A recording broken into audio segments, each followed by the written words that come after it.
Salut à tous, heureux de vous retrouver pour ce nouveau numéro du Delta Sport, émission en public ce soir. Ouais. Et oui, on est avec Alan, Lucie et Léa, nos stagiaires pour la semaine. C'est le 18e numéro du Delta Sport. On est parti pour 20 minutes. Le sommaire tout de suite en images.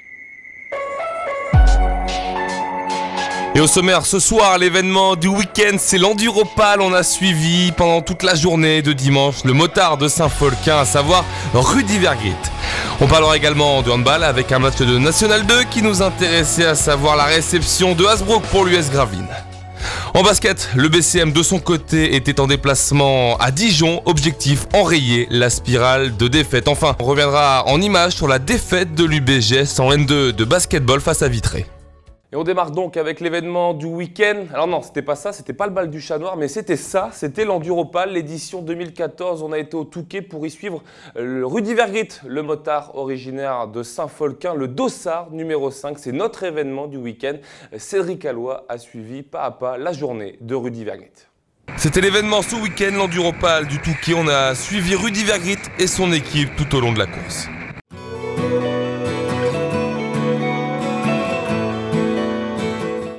Premier rendez-vous, ça se passe à l'hôtel 2 heures avant le départ. C'est là que le motard originaire de Saint-Folquin rentre tranquillement dans sa course. L'objectif, éviter de se mettre la pression. C'est particulier en fait, hein, c'est vraiment, on donne tout sur cette course alors que nous, on fait 5 courses identiques dans l'année. Mais malgré tout, il y a plus de pression sur cette course parce que, comme je l'ai déjà dit, hein, les sponsors regardent que cette course-là. Cette course-là est regardée par beaucoup plus de monde, donc nous aussi on se met une plus grande pression. La team Vergrit est composée autour de son père Denis et de sa compagne Julie. Ils sont en tout 6 à accompagner Rudy sur le Touquet. 11h30, à 1h du départ, Rudy quitte son hôtel, direction la course. Les conditions climatiques, elles, sont dantesques. Le vent n'a pas baissé, mais donc ça va encore être des conditions particulières cette année. Mais il faut rester concentré dans la course. J'essaye de pas trop regarder par la fenêtre en fait. Vent, pluie, la grêle s'est même invitée à la fête. Le départ de son côté ne sera pas retardé.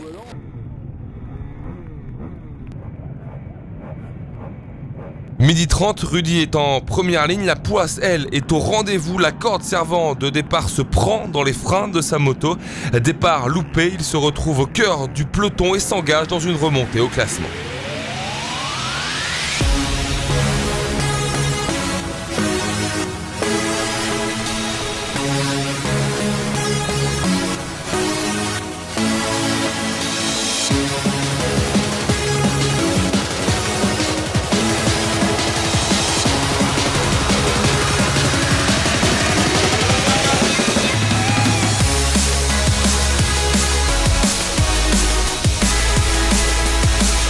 Et après 1 heure de course, Rudy Vergrit est en train de refaire son retard. Il est remonté au classement. Premier arrêt au frein. La première heure, on était trempés. Et du coup, j'avais les gants trempés et j'ai attrapé un onglet.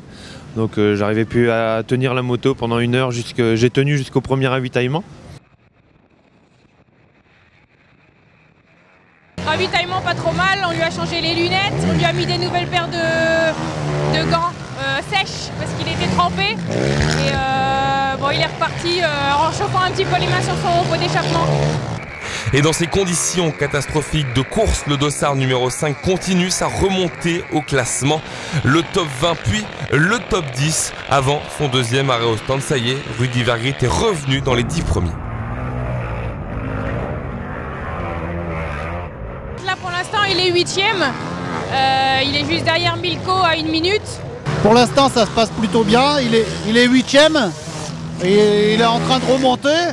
Donc si les conditions actuelles pouvaient rester comme ça jusqu'à fin de course, je pense qu'il peut rentrer dans le top 5.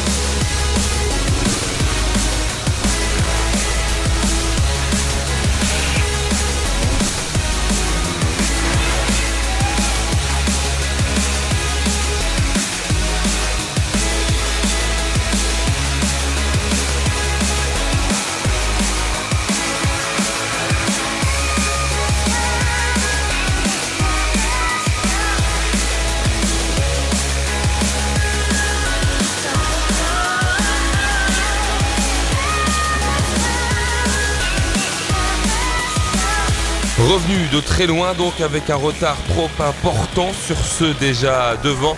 Rudy ne peut plus rien espérer au classement, il pointe à la 8e place. Il ne verra pas Adrien Van Beveren aller décrocher son premier Enduropal. Lui aura droit une nouvelle fois à la poisse.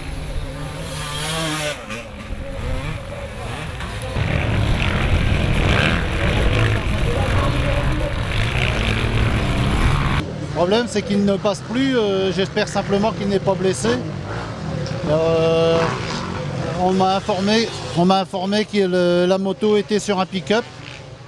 Donc, mais je ne sais pas. Est-ce que la moto est cassée? Est-ce qu'il est blessé? J'en sais rien. C'est la grande déception qui règne. Mais donc voilà, je ne sais pas dire plus, quoi. Donc je suis remonté à la 8e place et malheureusement je casse dans le dernier tour. Je casse la bielle parce que j'ai perdu un écrou sur ma moto, donc j'ai reperdu l'huile. Donc là j'ai cassé le moteur. Donc une course à oublier pour moi, une saison je crois à oublier parce que j'étais rapide, je l'ai montré, mais malheureusement à chaque fois j'ai des ennuis mécaniques. Déception totale donc, toute l'équipe est abattue, l'enduro est cruel pour la Team Vergrit. J'aurais bien aimé faire cette 8e place, même si c'était pas dans mes objectifs, mais il y a du beau monde devant et puis la première heure, c'est là que j'ai un peu perdu la course, donc 8e je m'en serais contenté. Mais malheureusement, voilà, la mécanique en a voulu autrement et voilà, dans le dernier tour, c'est ça qui est encore plus rageant. Voilà, à réfléchir si je prends ma retraite maintenant ou... J'ai pas envie, honnêtement j'ai pas envie parce que je suis quand même un compétiteur et j'ai envie de faire mieux au Touquet, donc voilà, à réfléchir.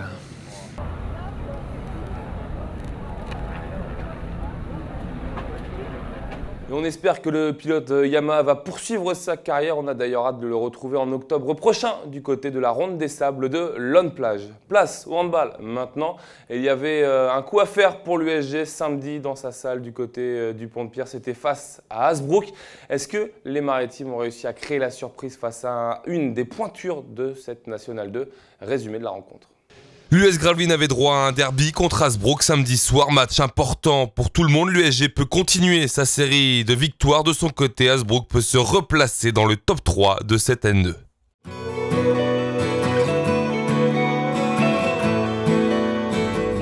Il y aura eu de tout dans cette rencontre. Tous les ingrédients étaient présents pour offrir un match spectaculaire.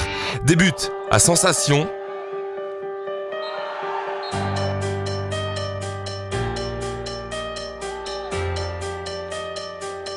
Des arrêts impressionnants.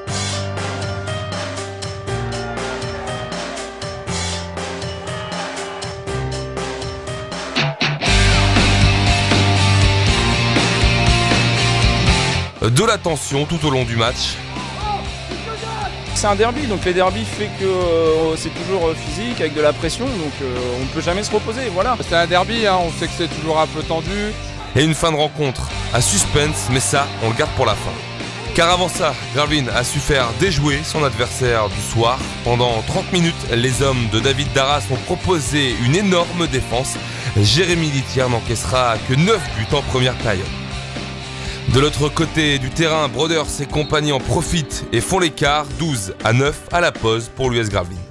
Et 13-9 même au retour des vestiaires, plus 4, ce sera l'écart maximal pour les Gravelinois. Il sera atteint une deuxième fois en début de seconde période à 19-15. Et je trouve qu'en deuxième mi-temps, on s'est dit les choses. On est revenu avec un état d'esprit de guerrier, ensemble, et ça a passé. Car à partir de là, l'USG va disparaître des radars. Hasbrook, vexé, sort les crocs. La Tornade Jaune est de sortie sur le parquet. L'USG va rester KO debout et encaisser un 9-0 au cœur de la seconde période. Le match a basculé, le HBH a pris les commandes et mène 19-24. Remobilisé par David Darras, les Gravelinois ne baissent pas les bras, l'écart font 22-24. L'USG aura d'ailleurs l'occasion de revenir à un seul petit but mais gâchera ses ballons. On s'engage alors dans une fin de match à suspense qui va atteindre son paroxysme dans la dernière minute. 26-28, arrêt de Jérémy Litière. Fabien Lemâtre est envoyé en contre-attaque car vient à sa rencontre, choc énorme entre les deux hommes. Le gardien hasbroukois est expulsé, penalty à suivre et Gravelines finira en supériorité numérique à 6 contre 4 à ce moment du match. Mais à la surprise générale, c'est Cyril Le Pasteur, le gardien remplaçant, qui vient de rentrer, qui va briller et offrir la victoire à ses couleurs en arrêtant le jet de 7 mètres de Grégory Pierre, mettant fin donc aux espoirs gravinois. Là, à Sbrook, ce soir, on aurait largement pu gagner. Je pense que Billet, la semaine prochaine, c'est à notre portée aussi. Voilà, c'est juste se mettre dans les conditions pour pouvoir gagner le match. Là, on n'a pas réussi à le faire en deuxième mi-temps. L'USG s'incline 26-28 et stoppe sa série de victoires. Faut se ressaisir les gros, hein. C'est dommage, mais maintenant on a pris une claque, faut se relever, ok. C'est important la semaine prochaine. Pour nous vivre. Ouais. Et on passe tout de suite en tableau aux résultats et classements de cette nouvelle journée de National 2 pour vous dire que Saint-Valery a battu Torcy 26-27, Amiens s'est défait de Chaville 30-29, Dunkerque a explosé Savigny 32-22, Ronchin a été battre Billy Montigny 24-29, l'USG, on l'a vu donc en image, a été battu par le HBH 71-28-26, enfin Ivry a cartonné Morsan 24-46. Au classement, c'est Saint-Valery qui est leader avec 38 points à 2 longueurs de Dunkerque, second 36 points. Sbrook complète le podium avec 34 points. L'USG de son côté est 7e avec 28 points. La zone de relégation est occupée par Chaville 19 points, Morsan 14 points. Vous avez fait les comptes, il y a donc 9 points d'avance pour l'USG sur Chaville, premier relégable. Le prochain rendez-vous pour l'USG, ce sera une revanche. Ce sera face à Billy Montigny samedi prochain du côté de la salle du Pont-de-Pierre. On passe nous tout de suite au basket avec 2 résultats. Ça tourne toujours très bien pour les filles du GBF qui sont allées gagner ce dimanche à Neuchâtel. Une victoire 53-71. Elles sont donc toujours leaders de ce championnat de pré-national féminine. Et du côté des espoirs du BCM, là aussi, reçu 20 sur 20. 20 matchs, 20 victoires pour les hommes de Julien Mahé, dernière victime en date. Dijon, par contre, malheureusement, les pros, eux, se sont inclinés du côté de Dijon. On va le voir tout de suite en image avec Michel Vière. Les images, c'est la Ligue nationale de basket. On savait que ce déplacement en Bourgogne n'aurait rien d'une sinécure. On se disait que le BCM allait mieux et que malgré tout, à cœur vaillant, rien d'impossible. Eh bien non, il faut l'admettre, le BCM version 2013-2014 n'a rien de ses devancières. Une saison catastrophe, comme il en existe parfois. À Dijon, d'entrée, le BCM prend cher. À la pause, les carottes sont déjà cuites, moins 20. Défensivement, pour les Gravelinois, c'est la Bérésina. Côté bourguignon, par contre, c'est l'orgie offensive. Opération open bar. Les Dijonnais s'en donnent à cœur joie. 49-29 à la pause. La suite est un peu mieux. Heureusement qu'Ousmane Camara est dans un grand soir et que Marcus Lewis se démène comme un beau diable. Sinon, avec ces 2 joueurs, le BCM revient à 10 longueurs. Mais c'est trop tard. Trop peu pour inquiéter le leader dans sa salle. Dijon remet les gaz, la suite on la connaît. Défaite 66-83, 12e défaite en 19 rencontres pour les joueurs de Christian Monchot. Pour les playoffs, on ne se fait plus trop d'illusions. La descente, c'est pas possible non plus. Reste le plaisir de jouer, mais là aussi, on va essayer d'y croire. Et on passe tout de suite au résultat et classement de cette 19e journée de Pro A. Sachez que Dijon a donc battu le BCM 83-66. Strasbourg a battu Antibes 79-67. Limoges a été gagné à Roanne 70-75. L'Asvel a gagné sur le fil sur le parquet d'Orléans 68-69. Nanterre s'est défait de Cholet 84-74. Enfin, Nancy a battu Le Havre 95-84. Ce soir lundi, Pau Paris. Demain mardi, Le Mans Chalon. Au classement, on a un trio de leaders composé de Strasbourg, Limoges et Dijon avec 69% de victoires. Le BCM, lui, est 12e avec 7 victoires en 19 matchs. Enfin, la zone de relégation est occupée par Antibes et Le Havre avec 3 victoires. Prochain match pour les Maritimes, ce sera en milieu de semaine en Eurocoupe du côté de l'Allemagne et de Bamberg. Il n'y aura par contre pas de match de championnat ce week-end parce que ce sera un week-end réservé pour la Leaders Cup. On passe à la N2, on va le voir en image. L'UBGS a affronté Vitré ce week-end. Les hommes de Yann Millois se sont inclinés d'un petit point. Une défaite 77-78 donc face à Vitré. C'est la 3e défaite seulement à domicile de la saison pour l'UBGS. Les unionistes qui en plus avaient la balle de match en toute fin de rencontre. Malheureusement, le shoot à 3 points de la victoire ne rentrera pas au classement. L'UBGS avec cette défaite reste 7e tranquillement installé en milieu de tableau. On rappelle que l'objectif forcément pour l'Union avec cette première saison en N2, c'est bien sûr le maintien. Eh bien, ça semble bien parti pour les hommes de Yann Villois. On écoute d'ailleurs le coach de l'UBGS accompagné de son intérieur, Benoît Seigneur. Ouais, on avait promis de ne plus en perdre énormément. Malheureusement, on est tombé sur une équipe qui en voulait beaucoup plus que nous, surtout au début de match. Ce que je regrette un petit peu, le manque d'envie. Ce soir, il y a eu trop d'erreurs pour qu'on puisse tuer les matchs. À la fin, on prend un 3 points qu'on ne doit pas prendre. Maintenant, on va faire de la vidéo pour montrer, parce que quand je le dis, c'est pas vrai. Donc, on verra certaines choses à la vidéo qui nous permettront d'analyser tout ça. Quand on perd, c'est jamais assez satisfaisant. On a joué sur une deuxième mi-temps, voilà, on n'a pas été présent en première mi-temps. Et contre une équipe comme Vitré, c'est des calibres, c'est Rennes, c'est Lorient. Voilà, on a Caen, Berck, après on a Lorient, Vitré, Rennes. Voilà. Tant que Vitré, c'est pas la première année qu'ils jouent en N2. Hein. On est à notre place, hein. Faut pas s'enflammer. Hein. Faut rester humble et travailler. Il nous a manqué de la niaque, pourtant c'est dommage. Ce soir il y avait du monde, il y avait du public, il y avait les tambours, on avait tout pour passer une bonne soirée. Et puis récupérer cette 5e place. Bon. Après Vitré, Vitré, ça fait 15 ans qu'ils sont en National 2. C'est une équipe sérieuse, bien entraînée. Bon, comme je dis, ils méritent leur victoire. Allez, place au foot. Il n'y avait pas de match pour les équipes du Sivom de là, que ce soit l'USG ou l'Unplage, était remise partout à cause des conditions climatiques de cette semaine. Par contre, en D2 féminine, il y a eu du mouvement pendant la période de mercato. Sachez qu'il y a eu 3 départs. Maureen Bigot a rejoint Arras. Marine Magnier est partie du côté de Templemar. Enfin, Jessica Bewersdorf, elle, a signé à Calais. 3 départs donc pour 0 arrivés dans ce mercato hivernal. Surtout que l'USG avait bloqué les demandes de transfert de ces 3 filles.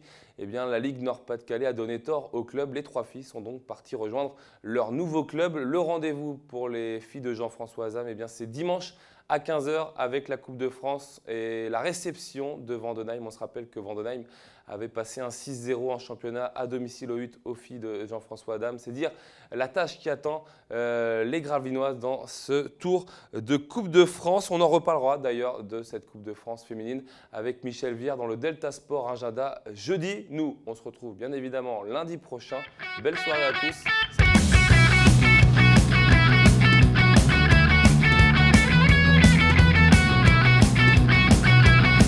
Le Delta Sport vous a été présenté par Vogue Coiffure Sportica. Votre coiffeur pour hommes, femmes et enfants, ouvert du mardi au samedi en non-stop de 9 h à 19 h. Vogue Coiffure Sportica, 03 28 65 39 37.